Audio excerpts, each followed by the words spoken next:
Well, hello, friends, and welcome back to ScrivTalk, where we chat with your favorite Christian fiction authors and discover the stories and hearts behind their books. I'm Liana George, co-owner of Scrivenings Press, as well as an author. And today I'm glad to be here with you, as well as with Scrivenings Press author Sarah Ann Crouch. So, welcome, Sarah. Hello, thank you. Yes, well, this week we're going to be celebrating a very special release of your next book, A Christmas in Shady Springs. It's the third book in your heartwarming Shady Springs series. And if you love small town charm, close-knit families, and a wedding wrapped in Christmas lights, you're going to adore this one. So, I am very excited to talk with you about this. But before we do, I want to kind of take a step back because this is book three in your Shady Springs Mhm. series. So before we get into the chaos of the Christmas wedding, let's get caught up with the two books and because this is continuation, right? This is a continuation Yes, story. Yeah, my books are continuation too. And most series are kind of the standalones. So we kind right. of need to get a little bit caught up. So can you catch us up or give us a refresher on what connects these stories and characters together? Sure.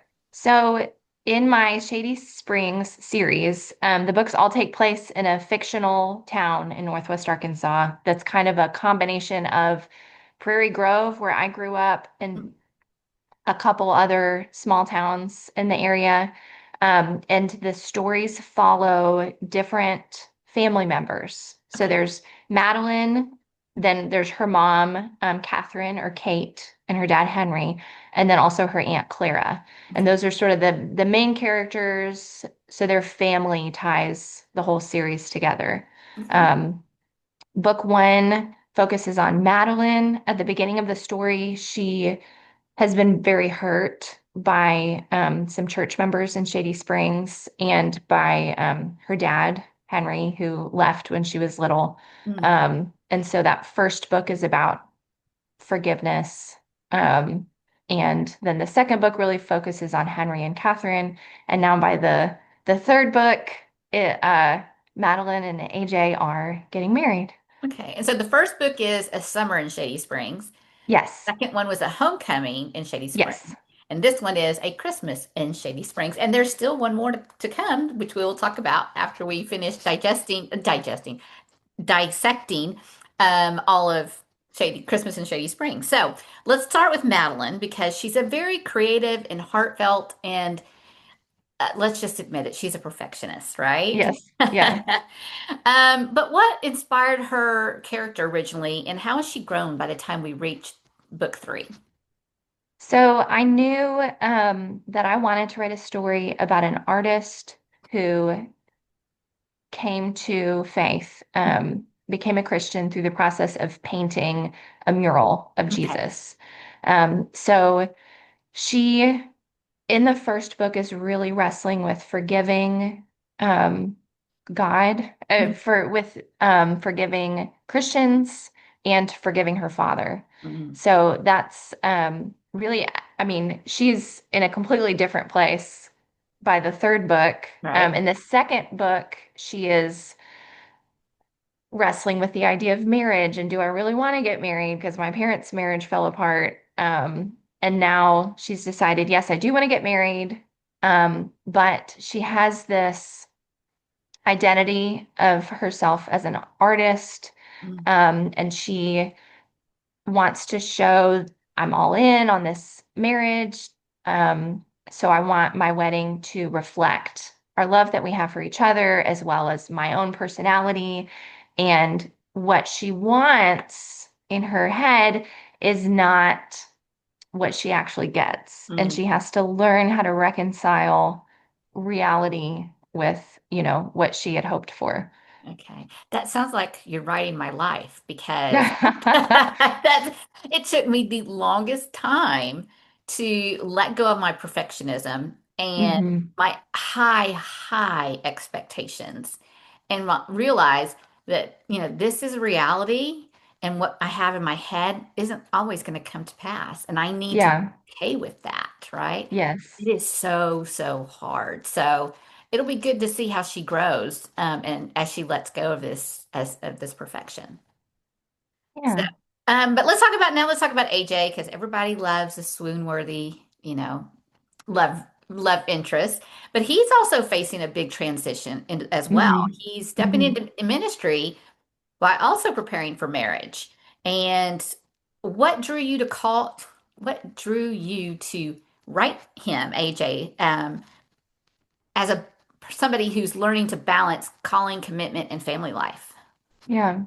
So AJ is kind of Madeline's opposite in a lot of ways. He's very calm, cool, collected. Mm, He is more optimistic, and he doesn't really see what all the fuss is about with mm. the wedding. Um, Or that could just be AJ the in the guy. first book, that yeah, that journey, his journey is realizing that he does want to be a minister. Mm, Um, and so now he's preparing for that, mhm. and he is kind of trying to rein Madeline in. Um, and he is definitely not a people pleaser, but he loves Madeline, he loves his family, he loves his church, and he wants, it's like, why can't we all just get along? It's not that big of a deal. So, Okay, well, opposites attract, right? So yes, that yeah, that makes sense. And yeah, my husband is like AJ, very cool, calm, collected, and he has to rein me in. And he's always way more yeah. optimistic than me. So you really brought these people to life. So that's great because people want characters they can identify with, Hmm. right? Because that's why I think when we create such strong characters that people can identify with, that's when the emotional tug really gets us when they are facing conflict, right? Yes, I feel the same about when I'm reading, you Yeah. know. Yeah, exactly. So it's great that you've created characters that, I mean, I can so easily identify. I'm sure so many of our viewers and our audience members will too. So that's I great. hope so. I'm sure they will. Well, okay, so let's obviously from the cover, the beautiful cover, we know that it's a Christmas wedding, right? Because it's Yes. got the wedding bells and the church in the background. But this is not your average wedding, right? We're on a strict timeline, a very tight budget. So, what sparked the idea for a chaotic wedding? A lot of the decisions I made are just because I kind of paint myself into a corner. It's like, well, Mm, this happened in book one, so now this happens in book two. And so in book two, they had a rocky time and then decided, actually, no, we do want to get married and we want to get married right now. mm, And I have a friend who had told me some stories about a wedding she was in, and it was two artists getting married to each other, uh-huh. and had these big grand plans, but not the organization skills Yeah. to make those things happen. And so she ended up having to do a lot of the work. And I was thinking about that, and I was thinking about just all the different chaotic things that happen during a wedding. And Uh-huh. I thought, like, this would be a great vehicle Mhm. to get Madeline to let go Mhm. of some of her perfectionism and these preconceived notions that she has about how her wedding should be. And I love that you're doing that because, people are constantly growing, right? And we know Hmm. that in our books, characters have to grow.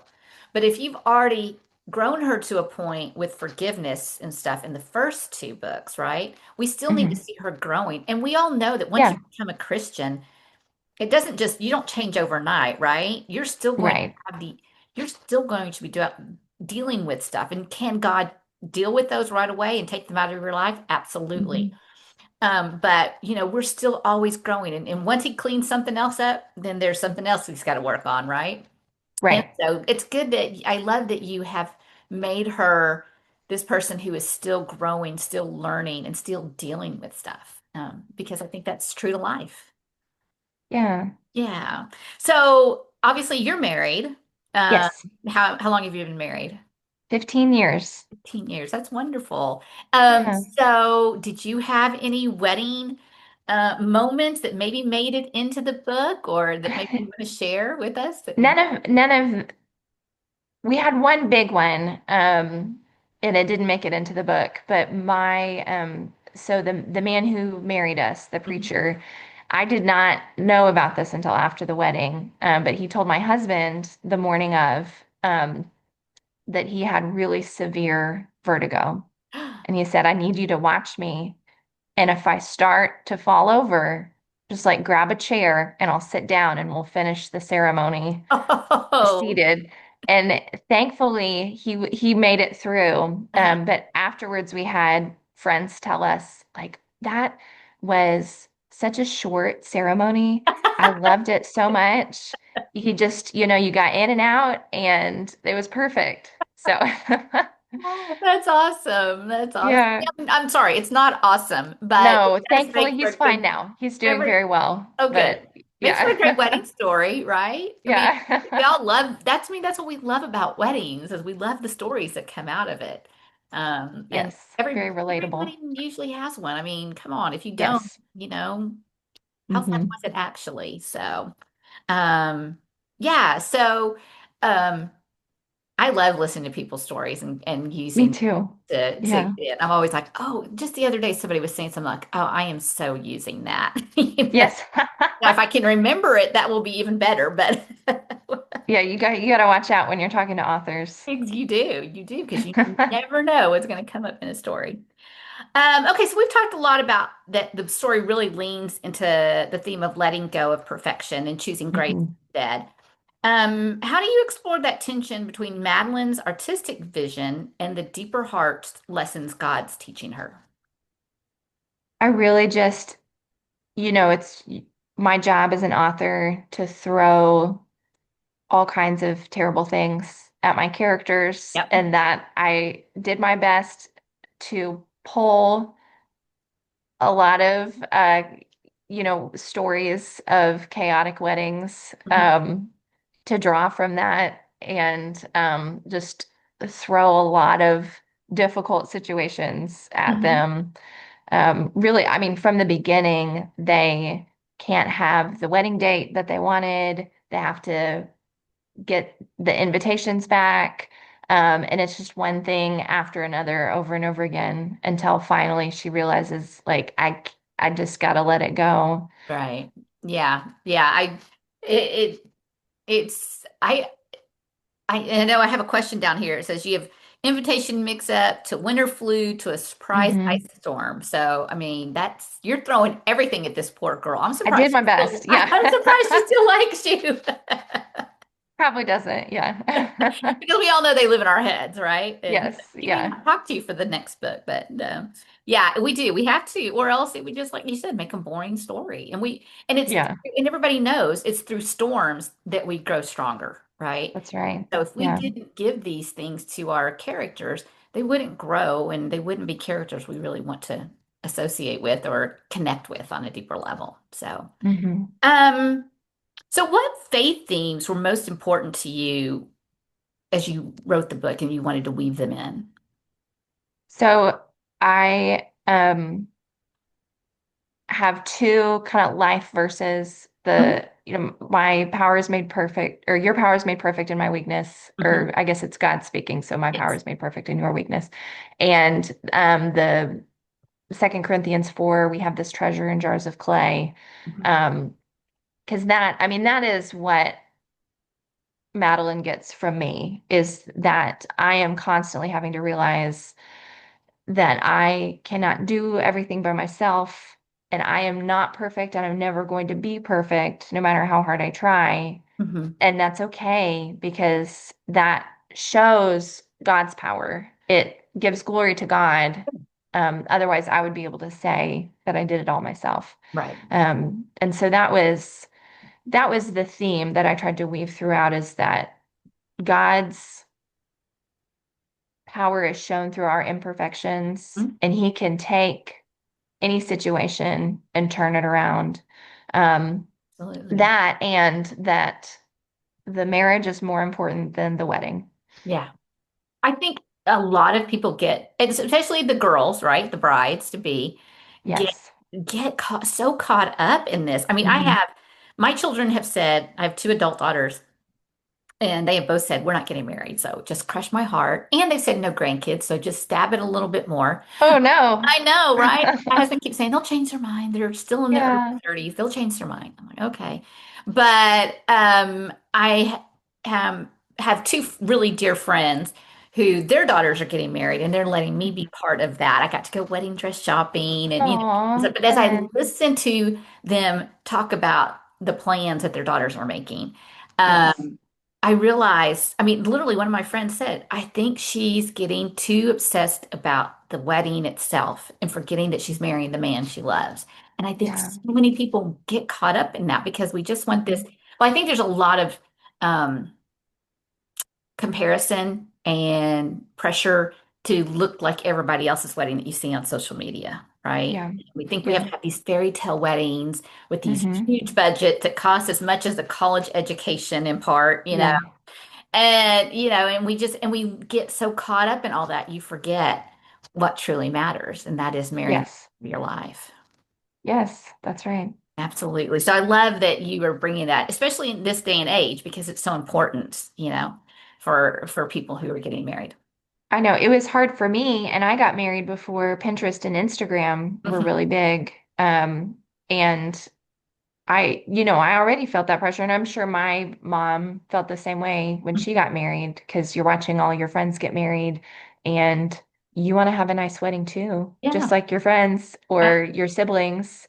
Yeah. Um, Thankfully, I was the first, my husband and I were both the first in our families to get married. And Okay. so we didn't have anything to compare it to. Yeah. And I'm glad because Mhm. the weddings just kept getting more beautiful as time went on, and we were like, oh man, ours was kind of small by Yeah. comparison. Oh, for sure, for sure. Oh, girl, I got married when there was no internet, no Pinterest, no Instagram. Yeah, So, that was 34 different years times. ago. So it's just, yeah, the times change. And I think I probably spent, just a few $1,000s on a wedding. It wasn't Hmm. anything elaborate. But and I think really the only thing I regret about my wedding was that my husband just wasn't there more to help me make all the decisions. I wish we would have done this more together. And looking back Hmm. now, he realizes I wish I would have done that too. But Yeah. we all have our things, don't we? Mhm. Yes. All right, well, let's talk about Shady Springs a little because obviously it's like a character in and of itself. I mean, it's in every title, so we know that Yes. the city, the small town, plays a huge role in your Hmm. books. So what do you love most about setting a romance in this small Arkansas town, especially at Christmas?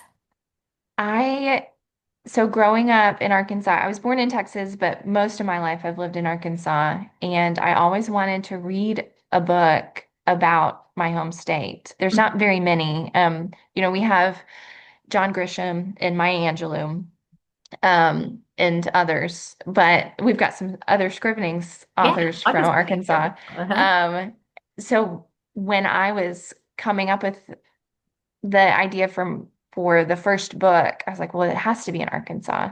Mhm. And I love um, where I grew up in Prairie Grove. And it was really small when we first moved there. It's grown a lot now, but they only had one stoplight. The only chain restaurant that we had was Sonic. Mhm. Um, and like a tiny little grocery store, but and a little bitty church. It was about 100 people, which so we didn't have a youth minister. So there was that part was made up because because a church that size probably wouldn't be able to afford to have a youth minister.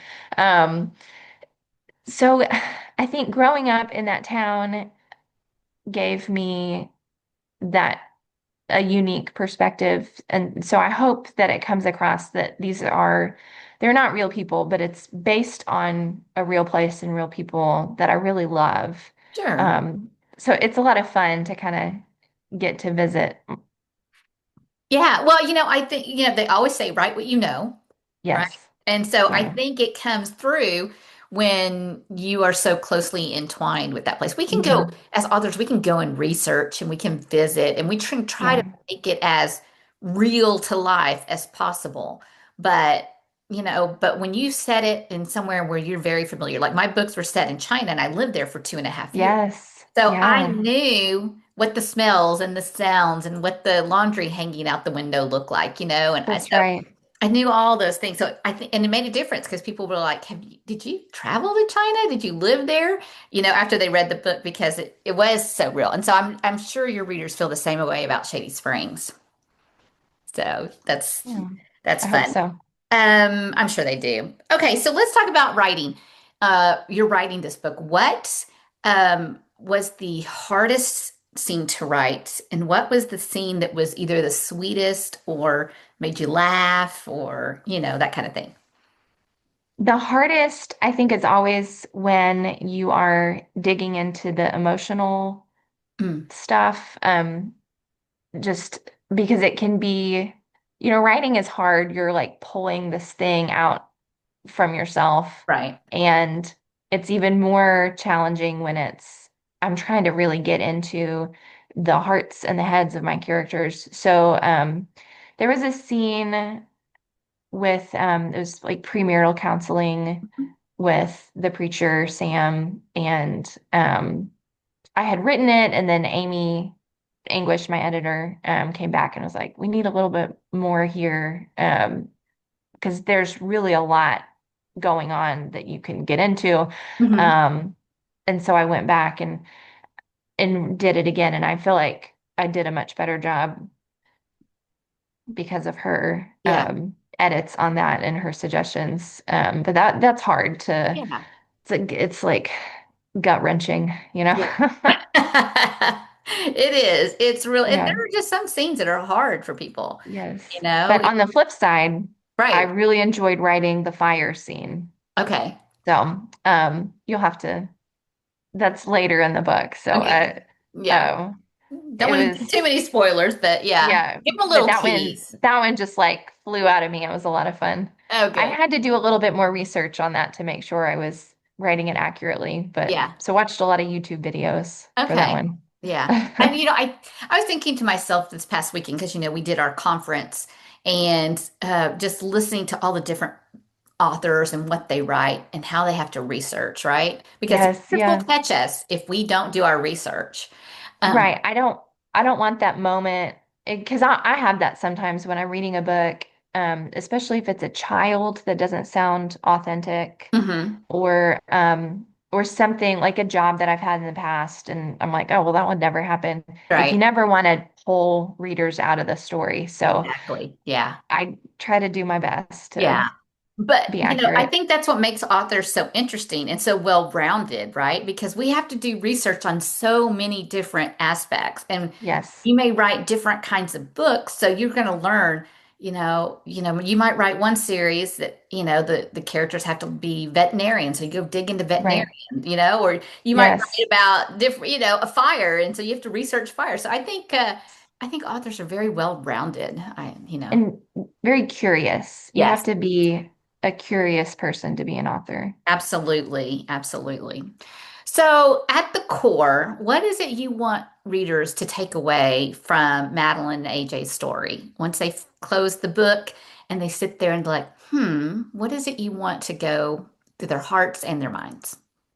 I think, and it's, like I said previously with this the verses that are really dear to my heart, we try so hard to be perfect and to look put together, and that is not what God wants from us. Um, we are just jars of clay, Mhm. and we're trying to shine God's light. And so I hope that what readers walk away with is that message of, God's power can shine through our imperfections. Okay. That's beautiful. That's beautiful. We all need that, whether it's a wedding or just everyday life, right? Yes, that's right. All right. Well, before we get to the fun lightning round questions that you did not know about, Oh uh, no. and letting people know how to connect with you, I want to ask a little bit about sneak peek into book 4, right? Yes. Tell us what it's called and give us a little glimpse into what it's about. Okay, so A little bit of backstory. When I wrote A Summer in Shady Springs, I shared it with Amy Anguish, and she said, I like this story. It's not bad. Which is But what you always want to hear. that was my early draft. But you're gonna have to change the name. Well, I never did end up changing the name. It stuck, and that kind of drove the series that like it's all gonna be in Shady Springs, and we have different seasons. Hmm. So we've got, summer, homecoming, which is in the Oh, fall, Christmas.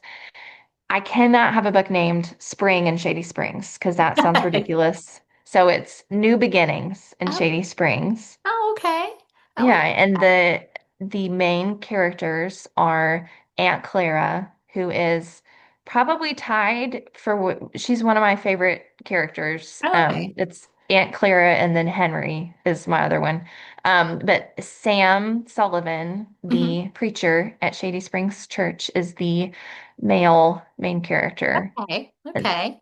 So Good. they have been, Clara has been widowed for about 6 years, and Sam has been the preaching minister at the Shady Springs Church for about 5 years, and they've been friends for a really long time. And Hmm. um, so it's kind of it's a slow burn, Okay. but those are really fun when they pay off. Yeah, because I'm assuming they're older characters, like, Yes. yeah, which They're is in their, fun. they're not old, but they're Yeah. like late 40s. Yeah.